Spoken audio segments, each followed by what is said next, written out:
Technical issue, class बीच में ही आपकी बंद हो गई थी, राइट। सो आज की इस क्लास में हम अपने आगे के क्वेश्चंस कंटिन्यू करने वाले हैं। जैसे कि देखिए यहाँ हमने 8th पेज को कंप्लीट करके किया ही था, राइट। क्वेश्चन था you should avail this opportunity to demonstrate your skills, right. Hope you do remember कि हम एरर फाइंडिंग क्वेश्चंस कर रहे हैं जो कि आपके मेंस में पूछे गए थे, ठीक है। सो जैसा कि मैंने आपको बताया कि अवेल क्या है, अवेल इंट्रांजिटिव वर्ब है ना। इंट्रांजिटिव वर्ब अपने साथ क्या करता है, अपने साथ प्रीपोजिशन को यूज करता है, राइट। तो उसी के साथ अगर हम ये देखें कि कौन सा प्रीपोजिशन यूज करेगा, दैट इज ऑफ, ठीक है।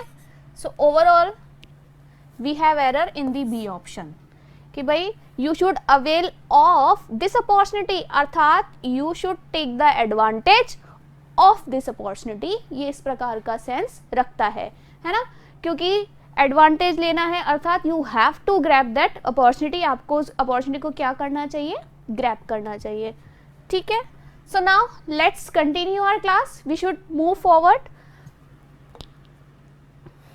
देखिए नेक्स्ट क्वेश्चन है, नेक्स्ट क्वेश्चन क्या कहता है, mister Das, right. Mister Das is a subject, my friend and principal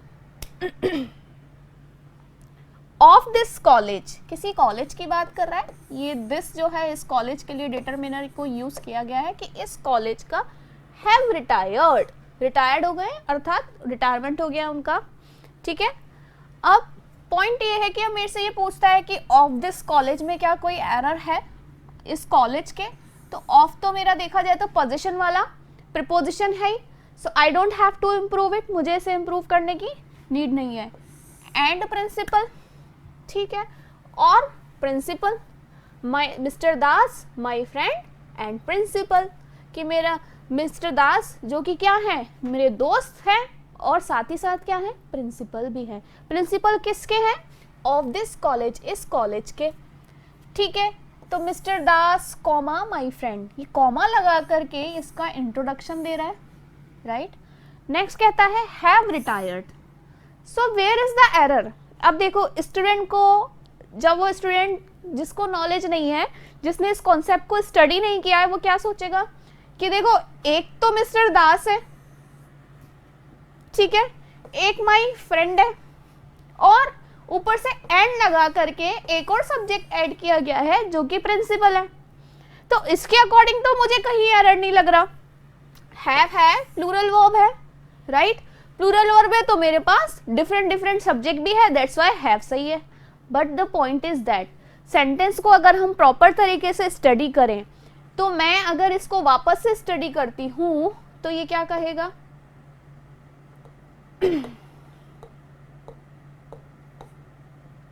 देखो क्या करेगा, ये समझने का एक बार, ठीक है।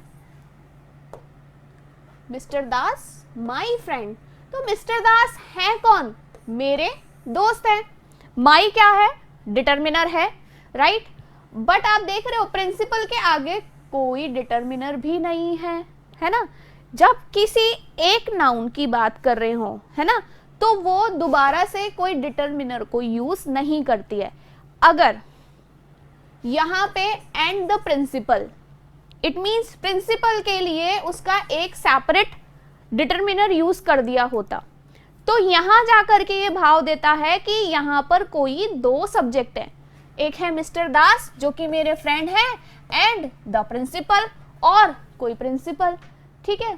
तो यहाँ आप देख सकते हो कि डिटरमिनर्स यूज नहीं किया गया है।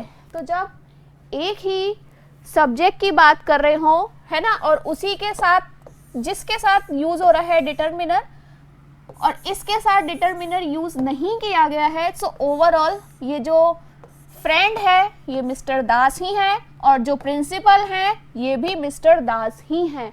सो देखा जाए तो इस सेंटेंस में हम बात सिर्फ और सिर्फ मिस्टर दास की कर रहे हैं, क्योंकि ऐसा तो है नहीं कि प्रिंसिपल है तो वो किसी का मित्र नहीं हो सकता, ठीक है, और मित्र कभी रिटायर नहीं होता। पॉइंट एक ये भी है, राइट, समझ रहे हो। तो mister Das my friend and principal की जो कि मेरे दोस्त भी हैं और प्रिंसिपल है इस कॉलेज के, हैज रिटायर्ड।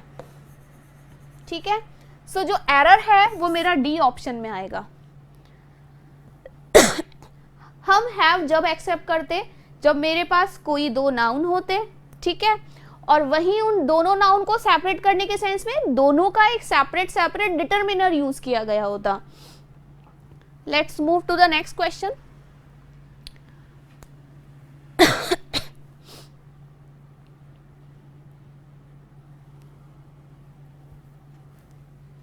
अब देखो क्वेश्चन क्या कहता है, द गर्ल ले डाउन। ठीक है, यहां सबसे पहले एक चीज सीखते हैं। ठीक है, लाई, ले और लेन। ठीक है, फर्स्ट फॉर्म है लाई, ये है सेकंड फॉर्म और ये है आपकी थर्ड फॉर्म। ठीक है, पॉइंट ये है कि पहले से एक्सप्लेनेशन इसलिए क्योंकि सॉल्यूशन ही चल रहा है एक तरीके से, तो यहां जो ये वर्ड दिया हुआ है वो क्या सेंस रखता है उसके अनुसार। ये तो मेरी है आईटीवी, आई होप आईटीवी मतलब इंट्रांजिटिव वर्ब है ना, क्योंकि इसका जो सेंस होता है वो होता है लेटना। तो यहां देखो लेटना, तो लेटने का इफेक्ट जो हो रहा है वो आप ही की बॉडी पर हो रहा है, आप खुद ही लेट रहे हो, आप खुद से कर रहे हो, इफेक्ट भी खुद ही पे जा रहा है, अर्थात आपको अपने एक्शन को किसी और चीज पर ट्रांसफर करने की नीड नहीं है। ठीक है, उसी तरीके से एक होता है टीवी, वो है ले, लेड और लेड। ठीक है, अब यहां कंफ्यूज नहीं होना है, लाई की जो सेकंड फॉर्म है वो है ले, अर्थात यहां पर ले जो है ये आईटीवी वाला है ना, और यहां जो ले है वो टीवी वाला है, और इसका सेंस होता है लेट आना।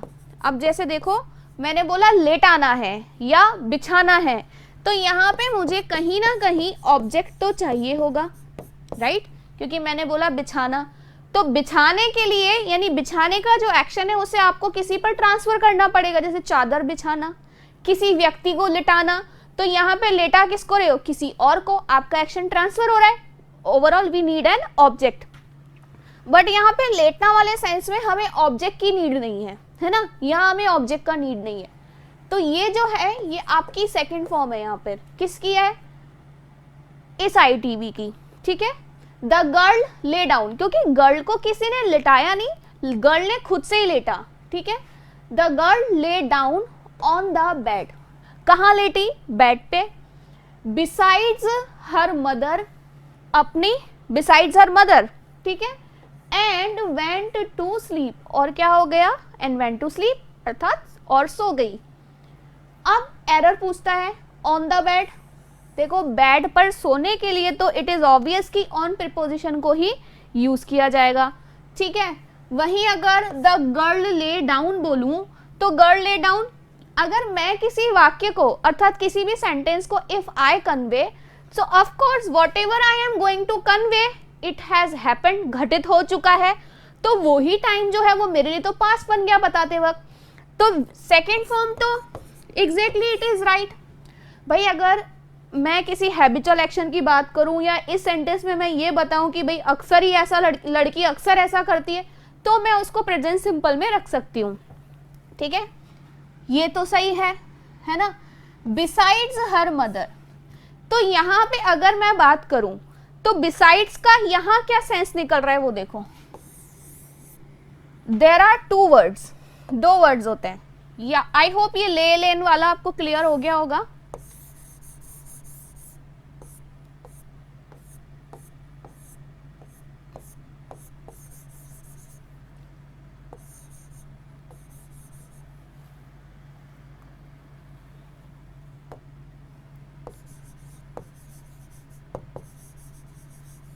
बिसाइड्स और एक होता है बिसाइड।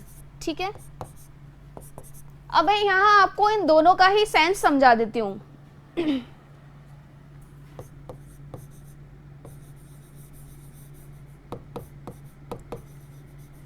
इन एडिशन टू या अपार्ट फ्रॉम। अपार्ट फ्रॉम मतलब इसके अलावा के अलावा वाला भाव रखता है। और जब इस बिसाइड की बात करें तो ये कहता है next to, next to something. अगर किसी चीज के लिए यूज कर रहे हो बिसाइड्स हर मदर, तो नेक्स्ट टू हर मदर, ये वाला सेंस है। यानी नेक्स्ट टू समवन यानी किसी के साइड में, किसी के पास में। तो यहाँ अगर मैं इस बिसाइड्स को देखती हूँ तो ये जो बिसाइड्स गिवन है ये किसके सेंस में गिवन है? In addition to, apart from, के अलावा वाला। जबकि मुझे क्या बताना है कि वो लेटी कहाँ? Next to her mother. तो ये क्या सेंस बनना चाहिए? The girl lay down on the bed next to her mother. ये सेंस होना चाहिए ना कि अपनी मदर के बाद में या मदर के पास में, है ना। तो इस एस को रिमूव करो, इसे बिसाइड बना दो, then your sentence will be improved. ठीक है, so we have error in C option. Next देखो, दिस रिनाउंड, रिनाउंड मतलब जिसे बहुत से लोग जानते हो, फेमस हो। ठीक है, एडजेक्टिव कहलाता है रिनाउंड, है ना। University provide research opportunities for students. कितना इजी सेंटेंस है देखो। दिस किसका डिटर्मिनर होता है? सबसे पहले एक पॉइंट, दिस सिंगुलर नाउन का डिटर्मिनर है। ठीक है, इस दिस का नाउन कौन है? यूनिवर्सिटी। रिनाउंड क्या है यहाँ पर? ये तो इसको कॉम्प्लीमेंट कर रहा है ना, उसकी क्वालिटी बता रहा है, renowned university. Provide is the V1 अर्थात first form of the verb. देखो, when we use first form of the verb, so overall your sentence is in present simple tense, right? But when we have singular subject, so our verb also should be singular. देखा जाए तो कौन सा topic कहला गया? ये subject verb agreement. तो यदि मैं यहाँ देखूं तो मेरी वर्ब जो है मेरे सब्जेक्ट से अग्री नहीं करती है, तो क्या करूं? एरर बता देती हूँ कि भाई मेरी वर्ब भी अग्री नहीं कर रही है मेरे सब्जेक्ट से। क्या कर देंगे? प्रोवाइड्स कर दो कि भाई जो ये रेनाउंड यूनिवर्सिटी है, इट प्रोवाइड्स, क्या करोगे? It provides research opportunities for student. Students के लिए रिसर्च अपॉर्चुनिटीज प्रोवाइड करती है। ठीक है,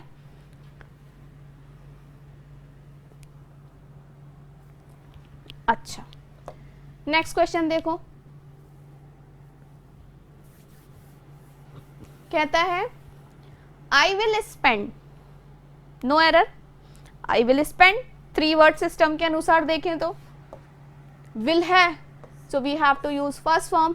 आई विल स्पेंड, मैं स्पेंड करूंगा। क्या स्पेंड करूंगा? My rest of. ठीक है, अच्छा रेस्ट ऑफ का अर्थ समझते हो? रेस्ट ऑफ का अर्थ हो गया बचा हुआ। रेस्ट ऑफ माई लाइफ, कभी सुना है ऐसा वर्ड कि rest of my, I will always adore you, rest of my life, है ना। बची हुई मेरी लाइफ जो है, उस पूरी लाइफ में तुम्हें क्या करूंगा? अडोर करूंगा, है ना। तो बचा हुआ के सेंस में। बट आगे मैं देखती हूं तो इसने रिमेनिंग एक और वर्ड दे दिया। रिमेनिंग भी देखा जाए तो एडजेक्टिव पार्टिसिपल है ना, ये भी एडजेक्टिव की तरह ही काम कर रहा है। और ये भी सेंस रखाता है बचा हुआ वाला, जितनी भी बाकी है ना, बाकी वाला सेंस भी रख देते हैं। अब देखो, दोनों वर्ड्स सेम सेंस वाले आ गए। एक तो रेस्ट ऑफ और रिमेनिंग। ये माई तो लाइफ के लिए यूज किया गया है। माई इस लाइफ का डिटर्मिनर है। लाइफ यहाँ नाउन है तुम्हारा कि मेरी जिंदगी, लेकिन मेरी कैसी जिंदगी? जो बची हुई जिंदगी है। तो मैं क्या करूंगा? आई विल स्पेंड माई, बची हुई जिंदगी अर्थात my remaining life in my native village. Native अर्थात जहां आप बॉर्न हुए हो, जहां से आप बिलोंग करते हो। ठीक है, अब एरर तो समझ में आ ही गया। ठीक है, अब मुझे इसे क्या करना है? इंप्रूव करना है। कैसे इंप्रूव करूं? पूर्ण रूप से इंप्रूव हो जाएगा। कैसे? देखो, I will spend rest of my life. Reason पता है? कि माई अब क्यों आ रहा है, क्योंकि माई किसका डिटर्मिनर है, इस लाइफ का, ठीक है, और रेस्ट ऑफ माई लाइफ आएगा, ना कि my rest of life, rest of my life, rest of my life. तो ओवरऑल इंप्रूवमेंट एक ही ऑप्शन में करना होता है, तो उस एक ही ऑप्शन में जिस तरीके से हम इंप्रूवमेंट कर सकते हैं we can do that, it is not mandatory. ये भी कह सकते हैं I will spend my remaining life in my native village, but the point is that rest of my life is a suitable one, है ना। So I will spend rest of my life in my native village, ठीक है। फिर next देखो, he was unable to help me because, unable यानी सक्षम नहीं था, है ना, तो he was unable, unable adjective है ना। अब ये was जो है it's working as an main verb, है ना, ये तो मेन वर्ब की तरह काम कर रहा है, इसीलिए टू हेल्प को क्या बनना पड़ गया, सेकेंडरी वर्ब, ठीक है, और सेकेंडरी वर्ब ये यहाँ पर इन्फिनेटिव है, ठीक है, इन्फिनेटिव है। तो he was unable to help me because, क्योंकि he had been failed to arrange the money, he had been failed। अब देखो एक कॉन्सेप्ट है, क्योंकि वो फेल हो गया, he had been failed लिखा हुआ है ना, फेल होना अर्थात असफल होना, ठीक है, या उसे फेल कर दिया गया। इफ यू डू रिमेंबर, देखो क्या होता है कि मैं आपकी क्लास जब भी कंडक्ट करती हूँ तो अक्सर मैं आपको किसी ना किसी चीज़ का कोई ना कोई पॉइंट ज़रूर एक्सप्लेन करती हूँ। तो शायद किसी ना किसी प्रीवियस क्लास में मैंने आपको एक्टिव और पैसिव वॉइस का कॉन्सेप्ट भी एक्सप्लेन किया था, है ना। तो एक्टिव और पैसिव वॉइस में जैसे मैं बोलूँ, एक कॉन्सेप्ट ये आया, he had failed, he had failed, तो यहाँ असफल कौन हुआ है, ही, है ना, सब्जेक्ट है, तो सब्जेक्ट के बाद क्या मुझे बीन लगाने की जरूरत है, और अगर यहाँ बीन लगा है, जैसे इसने कहा ही हैड बीन फेल्ड, तो मुझे यहाँ क्या चाहिए, in fact in reality he had been failed में क्या हो रहा है, एक्शन तो ट्रांसफर हो रहा है, किस पर ट्रांसफर हो रहा है, इस ही पर ट्रांसफर हो रहा है। अगर इसने ये लिखा होता कि ही हैड फेल्ड तो यहाँ पर एक्शन ट्रांसफर नहीं हो रहा, असफल यही व्यक्ति हुआ है, बट जैसे ही हैड बीन फेल्ड लगाया तो एक्शन क्या होने लग गया, ट्रांसफर होने लग गया, क्योंकि अब मुझे इसको कंप्लीट करने के लिए क्या चाहिए, he had been failed by, किसके द्वारा फेल कर दिया गया भाई, पर यहाँ पर वो व्यक्ति किसी के द्वारा फेल ही नहीं हुआ। आगे सेंटेंस देखो, टू अरेंज द मनी, किसी ने फेल नहीं किया बल्कि वो खुद फेल हुआ, ये कर गया काम मेन वर्ब की तरह, और फिर वापस से टू अरेंज आ गया इन्फिनेटिव, क्योंकि अरेंज ही नहीं हो पाया मनी, तो इसलिए वो अनबॉर्न एक्शन ही है। तो इसके बेसिस पर अगर मैं फिर से देखती हूँ एक्टिव और पैसिव वॉइस के सेंस में, तो आप देखो, आप खुद देखो, नोटिस करोगे। हम आ जाते हैं वापस एक बार क्वेश्चन पे।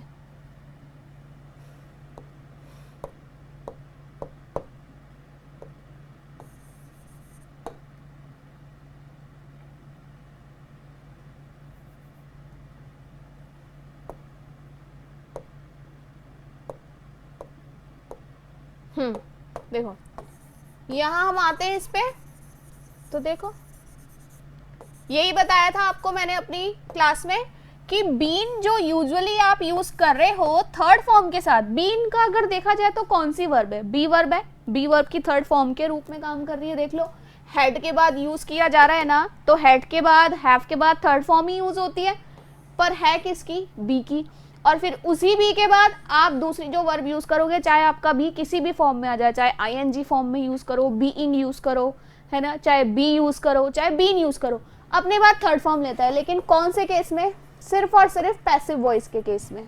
तो ये सेंटेंस पैसिव वॉइस बन रहा है, तो ओवरऑल पैसिव वॉइस बन भी रहा है तो मेरे पास इसका कोई दूसरा सब्जेक्ट, इनडायरेक्ट डूअर मुझे दिख ही नहीं रहा, क्योंकि to arrange the money, money arrange करने में, मनी अरेंज करने में असफल कौन हुआ है, ही हुआ है, तो मुझे बीन की रिक्वायरमेंट ही नहीं है। यहाँ पे मैं क्या बोलूंगी, he was unable to help me, वो मेरी मदद करने में अनेबल था, बिकॉज ही हैड फेल्ड, क्योंकि वो फेल हो गया था। किस चीज में फेल हुआ? मनी अरेंज करने में। तो अब देखो ये है आपका पास्ट। अब देखो फिर से एक और बताने वाली बात, समझने वाली बात है ना, ये परफेक्ट टेंस चल रहा है। यहां से हम बीन को एक बार रिमूव कर देते हैं कि बीन है ही नहीं, वैसे भी नहीं है, होना भी नहीं चाहिए, है ना। तो पहले तो वो पैसा अरेंज नहीं कर पाया, उसके बाद ही तो असफल हुआ। तो जो एक्शन पहले हुआ वो पास्ट परफेक्ट, और जो एक्शन बाद में हुआ उसको पास्ट सिंपल में अपडेट किया गया। तो इससे क्या क्लियर हुआ कि when two actions occur in the past, जब दो एक्शन पास्ट में होते हैं, तो जो एक्शन एक एक्शन के पहले हुआ उसको हम देते हैं पास्ट परफेक्ट, और जो एक्शन उसके बाद हुआ उसको हम देते हैं पास्ट सिंपल। तो अनेबल तो वो बाद में ही हुआ, पहले उसने ट्राई किया, फिर वो मैनेज नहीं कर पाया, उसके बाद हमने उसको बोल दिया भाई ही वॉज अनेबल। फिर देखो the city turned out to be very different to what he had expected.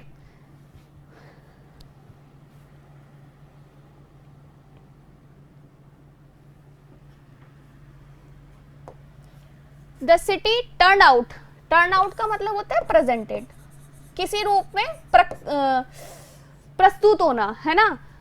तो यहाँ प्रेजेंटेड वाला sense, the city turn out to be. अच्छा, टर्न आउट के बाद आप देखना किस रूप में वाले सेंस के लिए इसमें बी के साथ ही यूज किया जाता है। बी कैसा प्रेजेंट हुआ, तो बी के बाद जो भी पूरा जा रहा है, he turn out to be how very different, तो एक तरीके से एडजेक्टिव क्लॉज के रूप में काम करता है, ठीक है ना। अब देखो the city turn out to be very different, कि सिटी जो थी वो कैसी लगी उसको, कैसी प्रेजेंट हुई उसके सामने, वेरी डिफरेंट, बिल्कुल अलग।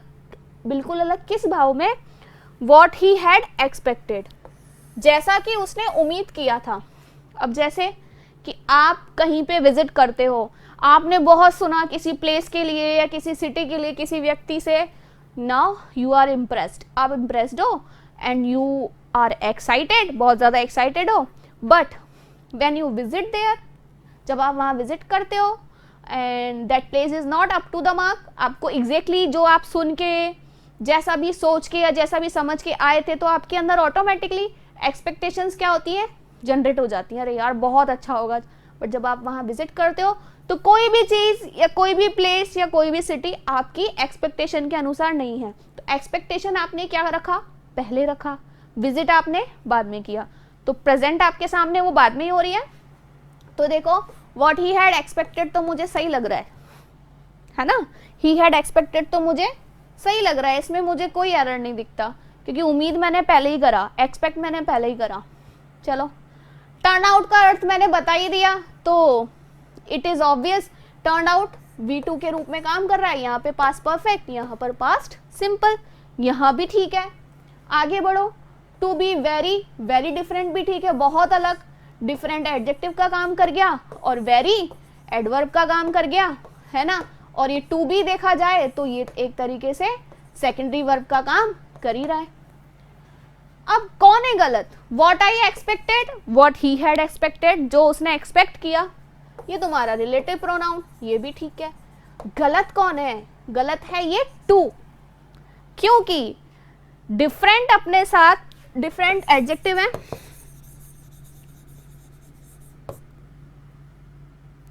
ठीक है। पॉइंट ये है कि कुछ नाउन, कुछ एडजेक्टिव होती हैं जो फिक्स प्रीपोजिशन ही यूज करती हैं, ठीक है। तो ये ध्यान रखिएगा कि डिफरेंट जो है फ्रॉम प्रीपोजिशन को यूज करता है, डिफरेंट फ्रॉम से अलग, क्यों? क्योंकि यहाँ पे सेपरेशन का भाव होता है ना, किसी एक चीज से दूसरी चीज से अलग, तो डिफरेंट फ्रॉम यूज करेगा, ना कि टू को। तो मैं यहाँ इस टू को रिमूव करके फ्रॉम अपडेट कर देती हूँ, and I have error in the A option, different from what he had expected.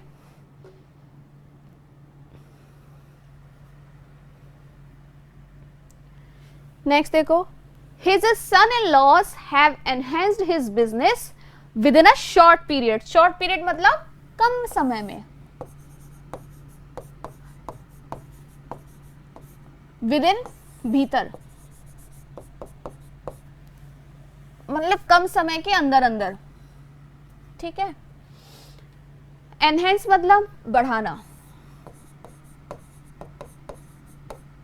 TV ही है, एनहेंस क्या किया, बिजनेस किया। बिजनेस किसका था, कोई व्यक्ति है उसके सन इन लॉ का, ठीक है। अब where is the error, point is that, अब आप देखो इसने यहां लिखा है सन इन लॉज,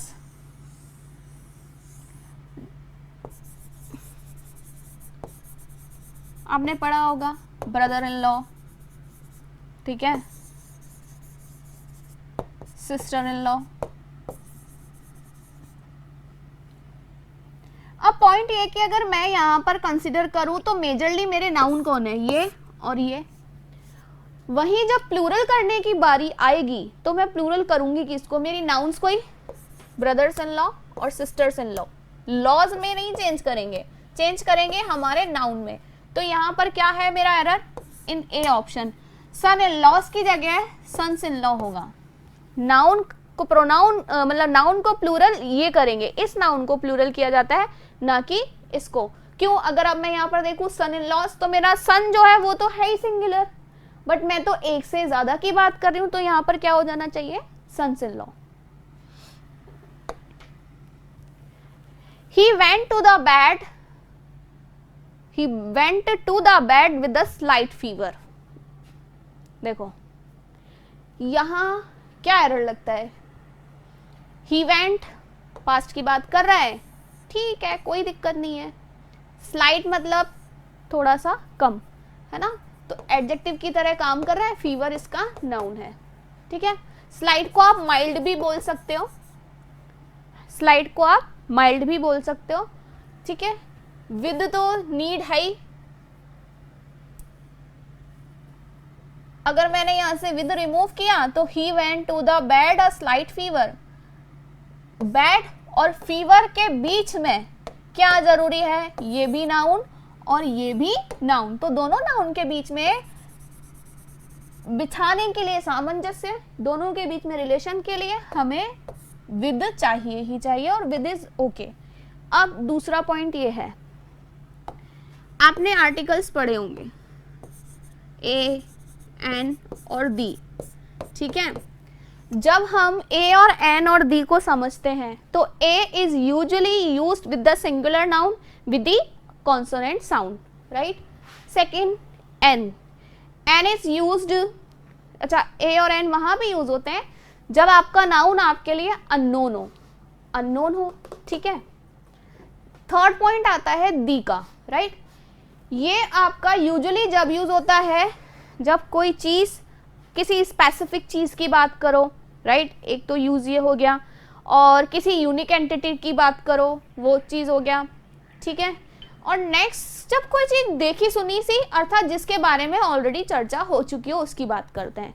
तो यहाँ कोई स्पेसिफिक बैड तो है नहीं और ना ही कोई देखा सुना सा बैड है, तो यहाँ हमें किसी भी डिटर्मिनर की नीड नहीं है कि वो एक बेड पे सो गया, तो भाई कोई बहुत सारे बेड एक साथ लगे हुए जिसमें से वो किसी एक बेड पे सो गया, राइट।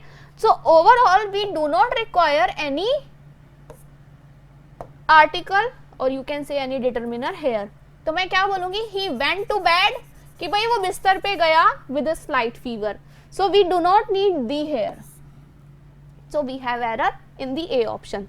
दा जब यूज करो कोई देखा सुना हो, कोई स्पेसिफिकली कि इसी बेड की कोई बात की गई हो, फिर उसके बारे में बता रहे हो, हाँ तो वो उसी बेड पर सोने गया, वो वाला सेंस आ जाए तो दी की शायद हम बात कर सकते हैं, अदरवाइज बेड के साथ हमें दी यूज करने की नीड नहीं है।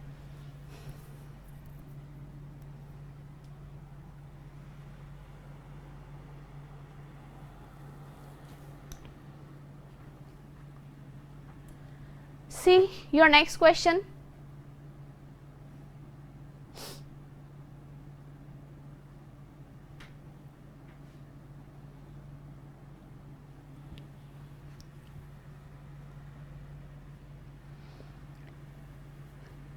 ये कहता है कि द स्ट्रेन कॉज्ड बाय, किसके द्वारा किया गया strain, caused by the difficulties. Caused का मतलब जैसे कारण, है ना,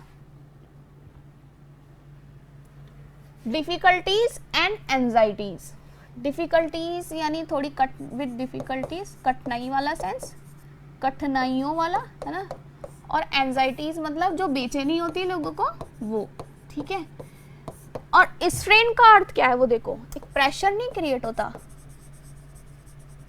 बर्डन, वजन पड़ जाता है किसी के ऊपर, भार आ जाता है ना। अब देखो द स्ट्रेन, जो प्रेशर है किसके द्वारा कॉज किया गया, अर्थात किसके ये जो प्रेशर है वो किसकी वजह से आया, it caused by difficulties and anxieties. मुसीबतें, कठिनाई ये बोल सकते हो, कठिनाइयों की वजह से और एंजाइटीज की वजह से जो स्ट्रेन था, वर मोर, और भी ज्यादा था, than she could bear. Than compare करवा रहा है, किससे कंपेयर करवा रहा है, देन शी कुड बियर, यानी इससे कंपेयर करवा रहा है कि जितना वो बर्दाश्त कर सकती थी उससे भी ज्यादा था। तो more than she could bear, more than she could bear. तो मैं अगर नॉर्मली देखूं तो ये सेंटेंस कुछ ऐसा होना चाहिए, ये जो caused by difficulties and anxieties, तो इस स्ट्रेन को डिफाइन करने के लिए आ गए हैं, इस स्ट्रेन को बताने के लिए आ गए हैं।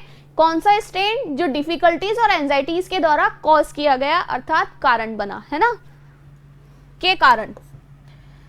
तो मैं यहां लिखती हूं स्ट्रेन वर, या इसने वर ही दिया है ना, वर more than she could bear, कि स्ट्रेन इतना था जिससे ज्यादा वो, मतलब इतना ज्यादा था, किससे ज्यादा था, देन शी कुड बियर, जितना तो वो बर्दाश्त भी नहीं कर सकती थी उससे भी ज्यादा था। दो चीजों के बीच के कंपैरिजन में, एक उसकी बियरेंस में और एक उसके स्ट्रेंथ में।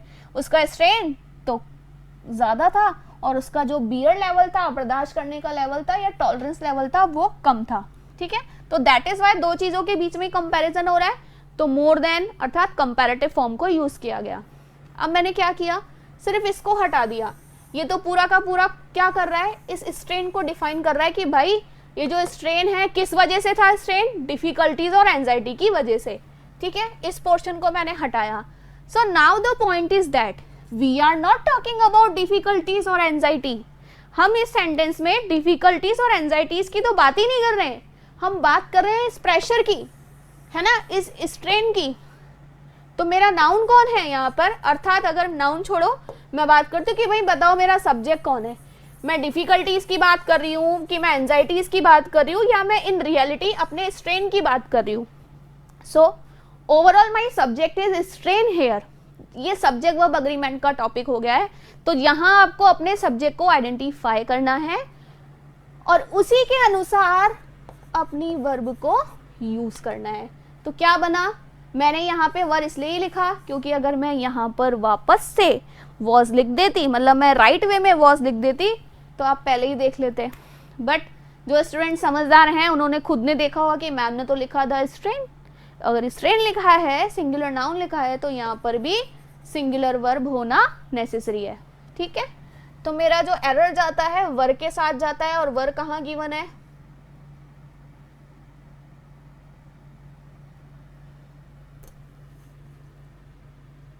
she could bear was more than। Option में आई थिंक इसमें एरर है, इस क्या कहते हैं, द बेटर नहीं आएगा, वर मोर आना चाहिए, टाइपिंग एरर हो सकता है, ठीक है। तो मैं यहाँ आपको ऑप्शन दे देती हूँ वर मोर, क्योंकि हमें यहाँ इस सेंटेंस में सिर्फ क्या बताना है, एरर बताना है। इम्प्रूव तो हम अपने अकॉर्डिंग कर रहे हैं, ये नो इम्प्रूवमेंट वाला क्वेश्चन नहीं है। Hope may be it is typing error, the better नहीं आना चाहिए था, यहाँ पर ऑप्शन होना चाहिए था वर मोर देन, क्योंकि देखो द बेटर पूरे ही सेंटेंस में कहीं नहीं है ना। तो यहाँ आ जाएगा वर मोर देन। 1, 2, 3 और 4 पार्ट्स हैं सेंटेंस के। तो 4 पार्ट्स में 4 एग्जाम्पल्स में देखो शी कुड बियर, ये रहा आपका D option. The difficulties and anxieties, ये रहा आपका बी ऑप्शन। अगर यहाँ से भी देखें तो भी बी ऑप्शन ही है ना। द स्ट्रेन कॉस्ट, ये आपका ए ऑप्शन है। तो मिस जो हुआ है वो वर मोर देन है, जो कि यहाँ आना चाहिए था, ठीक है। तो इसके अकॉर्डिंग डी ऑप्शन सेट होता है। टाइपिंग एरर हो सकता है स्टूडेंट्स यहाँ पे। अच्छा, scarcely had I started reading the paper then the doorbell rang. अच्छा, अब scarcely क्या होता है? It is negative adverb कि भाई मुश्किल से मैंने कोई काम किया भी नहीं था और तभी ऐसा हो गया, ऐसा वाला भाव देता है ये, है ना।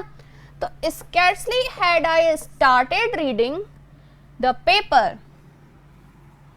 अच्छा, अब एक और पॉइंट समझने जैसा, जब आपका वाक्य कभी भी नेगेटिव एडवर्ब से स्टार्ट होता है तो यहाँ पे रूल ऑफ इन्वर्जन अप्लाई हो जाता है। What is the meaning of rule of inversion? अब आप ये देख रहे होगे कि मैम आई हैड होना चाहिए था ना, क्योंकि सेंटेंस में कहीं पर भी क्वेश्चन मार्क नहीं है, ठीक है, बट फुल स्टॉप है, so it means it is statement ही है ये तो। But the point is that जब आपका सेंटेंस नेगेटिव एडवर्ब से स्टार्ट होता है तो यहाँ पे रूल ऑफ इन्वर्जन अप्लाई होता है, अर्थात आपकी जो ये हेल्पिंग वर्ब है वो अपने सब्जेक्ट से पहले आ जाती है। So this is called rule of inversion, और स्पेशली जब भी होता है जब आप नेगेटिव एडवर्ब को यूज कर रहे हो। स्कैर्सली, बेयरली, हार्डली, ये सब आपके नेगेटिव एडवर्ब में, ये ध्यान रखिएगा, ठीक है। और अगर आप कोई इससे अपना वाक्य बनाते हैं तो वहां पे रूल ऑफ इन्वर्जन अप्लाई होता है, ठीक है। So it is not interrogative sentence, interrogative नहीं है, रूल ऑफ इन्वर्जन अप्लाई हो रहा है। आई हैड नहीं आएगा, हैड आई आएगा, ठीक है। तो scarcely had I started reading a paper then the doorbell rang. अच्छा, तो ये तो पॉइंट क्लियर कर दिया मैंने आपका कि यहाँ पे रूल ऑफ इन्वर्जन है, इसमें एरर नहीं है, ठीक है। दूसरा पॉइंट है स्टार्टेड रीडिंग। अब एक अभी की क्लास में एरर में ही मैंने आपको एक चीज सिखाई थी जिरंड वाली, जैसे कि मैंने आपको क्या बताया था, जिरंड कब यूज होगा? जब कोई एक्शन स्टार्टेड हो या फिनिश्ड हो। अब यहाँ पर देखो, इसने खुद ही ने क्या बोला, स्टार्टेड, ओवरऑल एक्शन क्या हो गया, स्टार्ट हो गया था। और एक और फिर चीज याद रख लो, जैसे लव लाइक एंजॉय के बारे में बताया, बिगिन, स्टॉप और स्टार्ट, ये भी अपने बाद जिरंड ही लेते हैं। क्यों लेते हैं? वो इसकी एक्सप्लेनेशन में ऑलरेडी एग्जिस्ट करता है। क्यों? क्योंकि जिरंड या तो कोई एक्शन स्टार्टेड हो, बिगिन वाला भाव है तो स्टार्ट भी वही चीज है, या कोई जब एक्शन फिनिश्ड हो तो स्टॉप हो गया। जैसे मैं बोलूं I stopped what, I stopped reading, तो मैंने क्या रीड करना बंद किया, मतलब क्या करना बंद किया, पढ़ना बंद किया। तो पढ़ना को मैं एक तरीके से नाउन के रूप में यूज करूं। कैसे? मैं बार बार बोलती हूँ अरे आई स्टॉप्ड, तो आप क्या बोलोगे, ma'am what did you stop, आपने क्या स्टॉप किया? तो मैं क्या बोलूंगी, पढ़ना। तो मैं वहां व्हाट का रिप्लाई दे रही हूं। अब मेरा कॉन्सेप्ट क्या कहता है, व्हाट का रिप्लाई देने वाले वर्ड्स नाउन होते हैं, तो यहाँ पे एक्शन को क्या करा मैंने, स्टॉप कर दिया, फिनिश कर दिया, तो फिनिश्ड एक्शन के लिए जिरंड यूज होगा, ठीक है।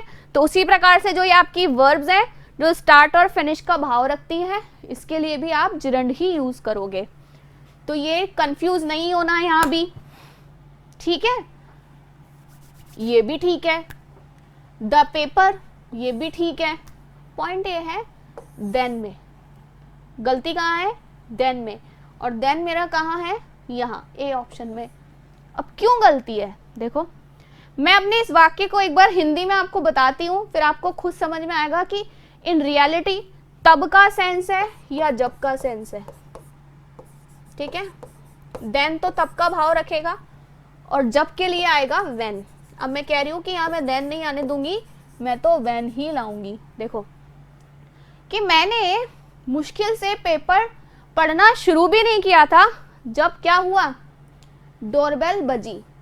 तो या तो मैं इसको ऐसे बोलूं या मैं इसको अपोजिट सेंस में बोलूं कि जब डोरबेल बजी तो मैंने पेपर पढ़ना शुरू भी नहीं किया था, और मैंने पेपर पढ़ना शुरू भी नहीं किया था जब मेरे घर की बेल बजी, या तब मेरे घर की बेल बजी। तो यहाँ क्या करेंगे, देन की जगह हम व्हेन को अपडेट करेंगे, फिर मेरा सेंटेंस जो है वो इंप्रूव हो जाएगा। टाइम बताना है, टाइम, जब जब, क्योंकि आपको पता है वैसे तो व्हेन जो है कब वाला भाव रखता है, ठीक है, बट जैसे ही ये किसी सेंटेंस में एक कंजक्शन की तरह या रिलेटिव, देखो नॉर्मली हम जो रिलेटिव प्रोनाउन की बात करते हैं ना कि रिलेटिव प्रोनाउन है, रिलेटिव प्रोनाउन है, तो रिलेटिव प्रोनाउन कहीं ना कहीं कंजक्शन का ही काम कर रहे होते हैं, क्योंकि वो किन्हीं दो सेंटेंस को आपस में एक करते हैं। एक सेंटेंस ये रहा, scarcely had I started reading the paper, फिर दूसरा आया द डोर बेल रैंग, ये भी पूरा सेंटेंस है, ये भी पूरा सेंटेंस है, इन दोनों को एक किया जा रहा है इस कंजक्शन के द्वारा, ठीक है।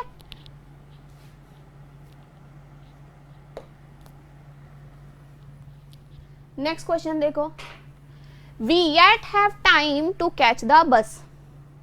अब येट के लिए हम यूजुअली कहते हैं हाँ ये भी अभी तक वाला सेंस रखता है ना। चलो लिखते हैं एक बार।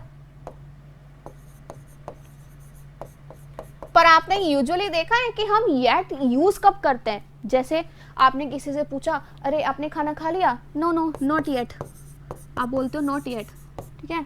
अच्छा आपका काम हो गया, अरे मैंने तो अभी तक शुरू ही नहीं किया, तो मैं क्या बोलूंगी, I have not started yet.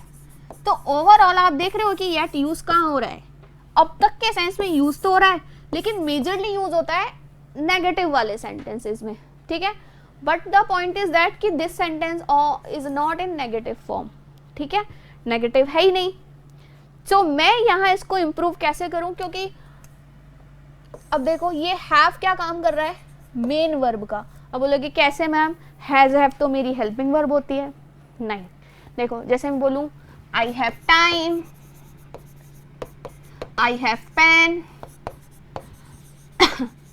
और आई हैव सम डिजायर्स, ठीक है। तो अब इन सेंटेंस में अब आप देखो कि क्या कोई और एक्शन वर्ड है, इन पूरे सेंटेंस में कोई और एक्शन वर्ड नहीं है, बट मुझे मेरे टेंस को शो करने के लिए क्या बता रहे हैं, हैव हैव हैव। क्यों? क्योंकि हैव किसका पार्ट है, हैव है आपके प्रेजेंट टेंस का पार्ट, राइट। तो जब मेरे पास कोई और वर्ब नहीं होती है तो ये ही अपने आप में मेन वर्ब का काम करते हैं। तो सेम चीज यहां हो रही है, we yet have time to catch. तो जब ये मेन वर्ब बना तो ये सेकेंडरी बन गया। सेकेंडरी की में भी कौन से रूप में है, इन्फिनेटिव में है, क्योंकि बस को अभी तक कैच नहीं किया है, वो तो कह रहे हैं कि भाई समय है अभी बस को कैच करने में, तो ये इन्फिनेटिव यूज हो गया। बट गलती है अब भी वाली, अभी तक वाला नहीं चाहिए मुझे, क्या चाहिए भाई, अब भी टाइम है, तो मैं अब भी के लिए क्या यूज करूंगी, वी स्टिल हैव टाइम, ठीक है। येट को रिमूव करके स्टिल वर्ड यूज कर दो, your sentence will B improved. Error in the D option. I hope आपको समझ आ रहा होगा।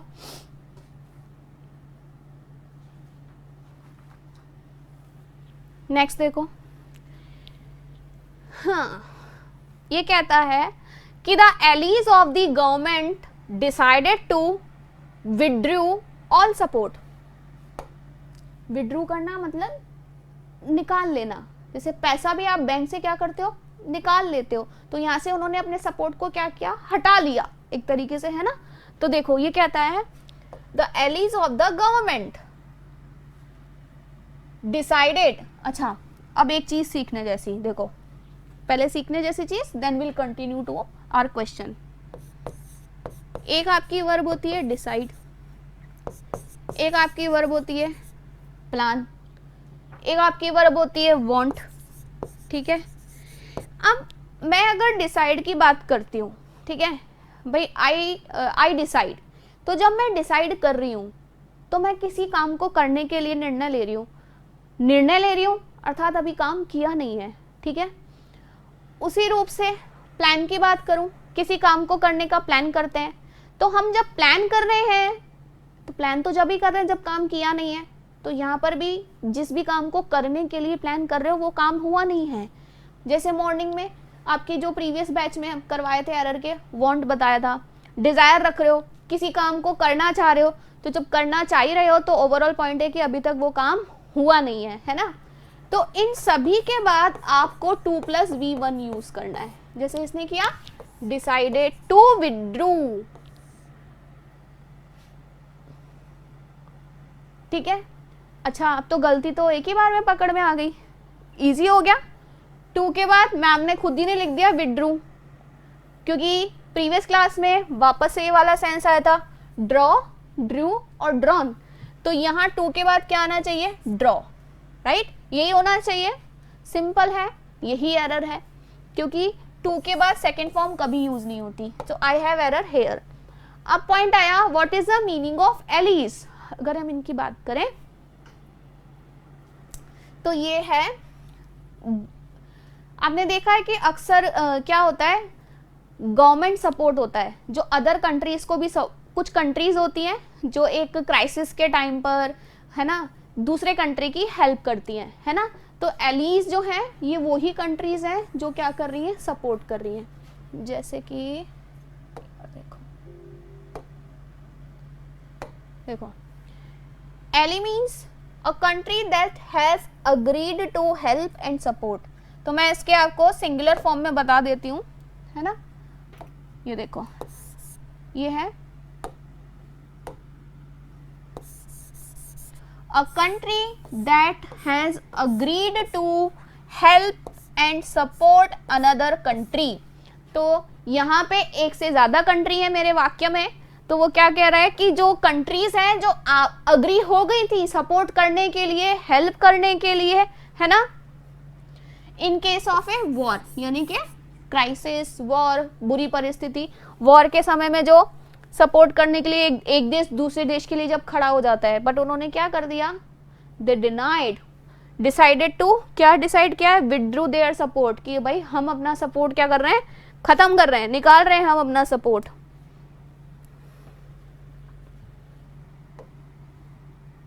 बहुत ही इजी एरर है वैसे तो, इसमें यहाँ नहीं होना चाहिए, ये विड्रॉ कर दो, इट विल बी इम्प्रूव्ड, ठीक है। Now let's come to next question. Avika hopes getting a distinction in English. देखो, उम्मीद करती है, किस चीज की उम्मीद कर रही है, पाने की, है ना। गेट का मतलब पाना भी तो होता है, प्राप्त करना भी होता है ना। और डिस्टिंक्शन यानी एक्सीलेंट पाने की, ठीक है। इन इंग्लिश में डिस्टिंक्शन पाने की क्या करती है, उम्मीद करती है। अच्छा, अब फिर समझो, अगर मैं किसी चीज की उम्मीद कर रही हूं, तो मैं जिस भी चीज की उम्मीद कर रही हूं वो अभी पूरी नहीं हुई है। देखो, आप अगर एक तरीके से अपने कॉन्सेप्ट को समझ जाते हो ना, तो आपकी वर्ब ही ऑटोमेटिकली आपके आगे आने वाले वर्ड की तरफ ले जाती है और बार बार आपको स्ट्राइक करती है कि देख क्या गलत कर रहा है, देख क्या गलत है। तो मैं उम्मीद ही कर रही हूं ना, मुझे अभी मिला तो है ही नहीं। अगर इसके आगे इज, एम, आर लगा होता तो मैं सोचती भाई प्रेजेंट प्रोग्रेसिव बन रहा है, वॉज वर्ड लगा होता तो पास्ट प्रोग्रेसिव बन रहा है। बट जब आपकी ये आईएनजी फॉर्म बिना किसी हेल्पिंग वर्ब के यूज होती है, तो वो सिर्फ और सिर्फ एक पार्टिसिपल के रूप में काम करती है, ठीक है, या फिर जिरंड के रूप में काम करती है। तो दो कॉन्सेप्ट फिर से खड़े हो जाते हैं कि मैम क्या मानूं, जिरंड है कि पार्टिसिपल है ना। क्वेश्चन तो आएगा क्योंकि मैम ने तो बता दिया कि जिरंड के रूप में काम करेगी या फिर पार्टिसिपल के रूप में काम करेगी। तो देखो, अगर जिरंड है तो ये जरूर ध्यान रखना कि कहीं ना कहीं कोई प्रीपोजिशन यूज हो रहा होगा, और उस प्रीपोजिशन के बाद अगर आईएनजी फॉर्म फॉलो होती है तो वो जिरंड है। बिना प्रीपोजिशन के जिरंड भी नहीं आएगा एक बार को, तो ठीक है। बट जो लव, लाइक और एंजॉय वाला कॉन्सेप्ट बताया था वहां आ सकता है, ठीक है, क्योंकि वहां पे मुझे प्रीपोजिशन की नीड ही नहीं है। आई लव इन तो नहीं बोलूंगी, आई लव टू भी नहीं बोलूंगी, आई लव प्लेइंग। क्यों? क्योंकि लव के बाद, अपनी वर्ब के बाद मैं डायरेक्ट ऑब्जेक्ट दे रही हूँ, क्योंकि सेंटेंस का कॉन्सेप्ट क्या कहता है, सब्जेक्ट चाहिए, वर्ब चाहिए और ऑब्जेक्ट चाहिए। तो ये रहा मेरा लव, ये रहा मेरा आई सब्जेक्ट। तो I love what, I love playing, I love dreaming, है ना। तो ये यहाँ यूज हो सकता है।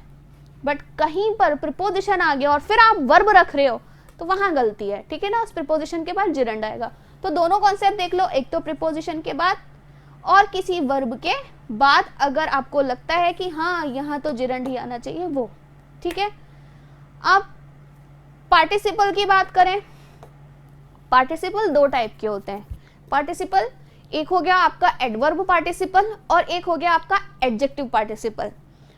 एडवर्ब की बात करें तो कहीं ना कहीं आपकी वर्ब के लिए यूज हो रहा होगा।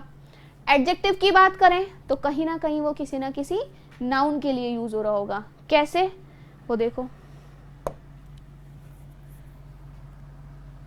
एक ही वर्ड यूज कर लेते हैं जिसको मैं आपको एडवर्ब पार्टिसिपल भी बता देती हूँ। और चलो एक बार नोट्स पे चलते हैं।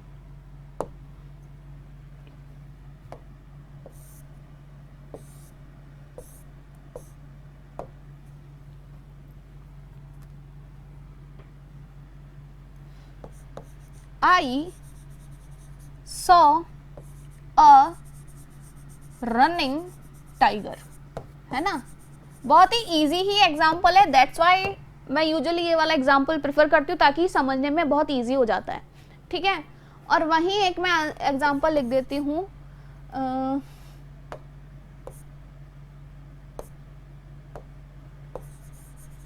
She came running to me, ठीक है। कम की सेकंड फॉर्म है और कम देखो इंट्रांजिटिव होता है और वो अपने साथ प्रीपोजिशन को यूज ही करता है और यूजुअली टू प्रीपोजिशन को यूज किया जाता है जब कहीं आने का भाव है, टैक्सी प्रीपोजिशन की तरह, ठीक है। अब सेंस देखो, यहाँ भी रनिंग यूज किया गया है और यहाँ भी रनिंग को यूज किया गया है। थोड़ा सा कलर चेंज कर देते हैं, है ना। अब मैं यहाँ देख रही हूँ आई सॉ, मैंने देखा, मैं सिर्फ यहाँ की बात करती हूँ। I saw, I saw, I saw. अब आपका क्वेश्चन हो गया मैडम आपने क्या देखा, तो मैंने बोला भाई मैंने टाइगर देखा, और टाइगर, ठीक है, ये अ जो है ये इसका ही डिटरमिनर है। मैंने क्या देखा, टाइगर देखा, तो मेरे व्हाट का रिप्लाई दे रहा है ये tiger.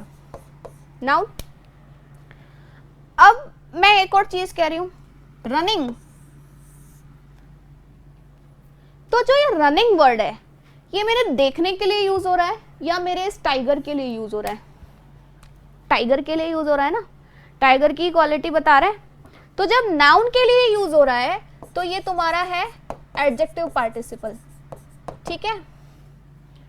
Next question, next statement देखो, शी केम, वो आई, ठीक है, शी केम। अब मैं बोल रही हूँ भाई वो आई टू मी, तो आप मेरे को पूछते हो मैम आपके पास कैसे आई, मैं बार बार she came to me, she came to me, she came to me, ठीक है। अब रनिंग, अब एक चीज, अब यहां देखो ये रनिंग इस शी के लिए यूज कर रहे हैं या इस केम के लिए यूज कर रहे हैं। अब बोलने वाले बोलेंगे मैडम शी के लिए यूज कर रहे हैं, शी रनिंग, तो मैं ये थोड़ी ना कह रही हूं कि वो रन कर रही है, वो तो आई है, मेरी मेन वर्ब तो कम बन रहा है, वो तो आई है, पर वो आई कैसे, आप बोलोगे मैम दौड़ते हुए, राइट। तो यहां वाला जो रनिंग है वो इस केम के लिए यूज हुआ। अब ये क्या है, वर्ब, तो ये वर्ब के लिए यूज हो रहा है और ये नाउन के लिए यूज हो रहा है। तो नाउन के लिए यूज हुआ तो एडजेक्टिव पार्टिसिपल, वर्ब के लिए यूज हुआ तो एडवर्ब पार्टिसिपल। बहुत इजी है, समझने में बहुत इजी है, बट एक बार आप अटेंटिवली सुन लो या अटेंटिवली समझ लो तो बहुत इजी हो जाता है, ठीक है। चलो अब वापस क्वेश्चन पर आ जाते हैं। अब मैं उम्मीद कर रही हूं, भाई मैं उम्मीद कर रही हूं, लेकिन उम्मीद ही तो कर रही हूं, अभी हुआ तो है नहीं, पूरा हो गया होता तो उम्मीद ही नहीं करती। तो क्या चीज गलत है यहाँ, ये चीज गलत है, क्योंकि अभी तक प्राप्त किया नहीं है। तो क्या होना चाहिए, Avika hopes to get a distinction in English, उम्मीद करती है भाई कि उसको डिस्टिंक्शन मिले, पर मिली नहीं है ना, तो जिरंड नहीं रख सकते, इन्फिनिटिव बनाओगे।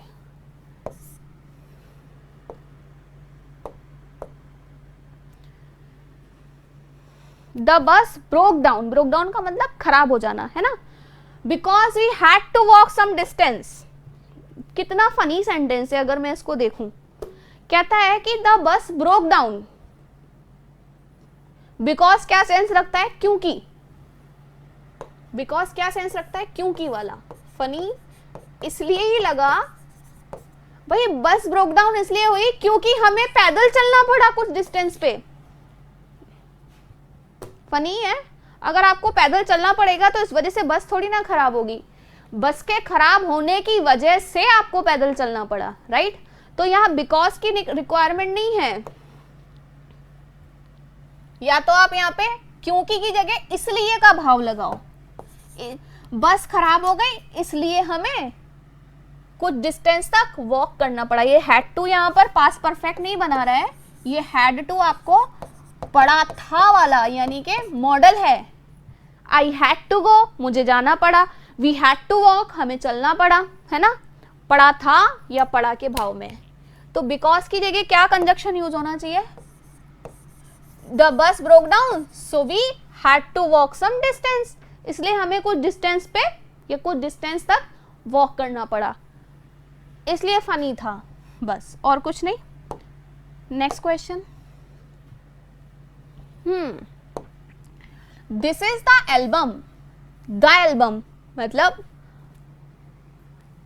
क्यों इसने इसके आगे दा क्यों लगा दिया। आगे का अगर मैं स्टेटमेंट पढ़ती हूं तो वो कहता है I found in the garage, जो मुझे गैरेज में मिला। तो इसने यहाँ पर इस एल्बम को क्या कर दिया, स्पेसिफिक बना दिया। क्यों, क्योंकि उसने कहा भाई ये वो ही एल्बम है जो मुझे गैरेज से मिला था। तो कहीं ना कहीं उसने किसी ना किसी चीज को डिस्क्राइब किया, उस एल्बम को डिस्क्राइब किया होगा कि भाई मुझे एक एल्बम मिला, अच्छा, और फिर मैं दिखा करके कहती हूँ देखो ये वो ही एल्बम है जो मुझे गैरेज से मिला था, ठीक है। सो दैट इज वाई यहाँ पर द एल्बम सही है, क्योंकि क्या होता है क्वेश्चन पुटअप हो जाता है। फिर द एल्बम यहाँ सही कैसे है, स्पेसिफिक है इसलिए क्योंकि ये वो ही एल्बम है जो उसे गैरेज से मिला। सो दैट इज वाई उस एल्बम को स्पेसिफिक बना रहा है कि जो गैरेज से मिला, ठीक है। अब आओ एरर फाइंड करने के लिए। This is the album. The album कोई देखा सुना एल्बम है, यानी उसने डिस्कशन किया होगा कि भाई मुझे गैरेज से एक एल्बम मिला, फिर मैं शो करते हुए कह रही हूँ कि ये वही एल्बम है जो मुझे गैरेज से मिला। हु, क्या हु सही है? प्रीवियस क्लास में भी डिस्कस किया था, हु पर्सन के लिए यूज होता है ना कि किसी चीज के लिए। अब आप खुद देखो ये जो एंटीसीडेंट बन रहा है, किसका एंटीसीडेंट बन रहा है, एल्बम का या किसी व्यक्ति का। This is the album who I found, ये एल्बम की बात कर रहा है ना कि जो मुझे मिला।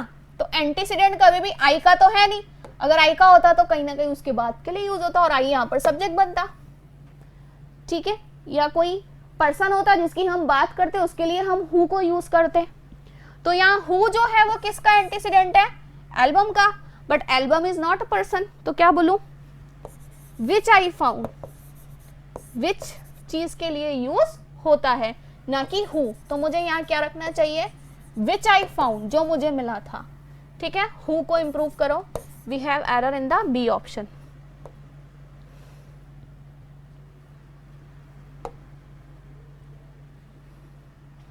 फिर देखो next question, I am sure to succeed. अब एम यहां पर ये है, आई एम है, शॉर्ट फॉर्म में अपोस्ट्रॉफी के साथ एम यूज कर दिया, ठीक है। I am sure to succeed at the long run. At the long run का मतलब समझते हो, आगे तक के लिए, मतलब आगे तक की मेरी जो सफलता है उसके लिए मैं क्या हूं, श्योर हूं, ठीक है। अब गलत क्या है सोचो, सक्सीड वर्ब जो है वो इंट्रांजिटिव है, सफल होने के सेंस में, परंतु वो अपने साथ क्या यूज करती है, टू नहीं, इन यूज करती है, ठीक है। तो यहाँ पर ये एट नहीं आना चाहिए, इन आना चाहिए। I am sure to succeed in the long run, ठीक है, ना कि एट द लॉन्ग रन। आगे के क्वेश्चन हम अपनी नेक्स्ट क्लास में कंटिन्यू करेंगे।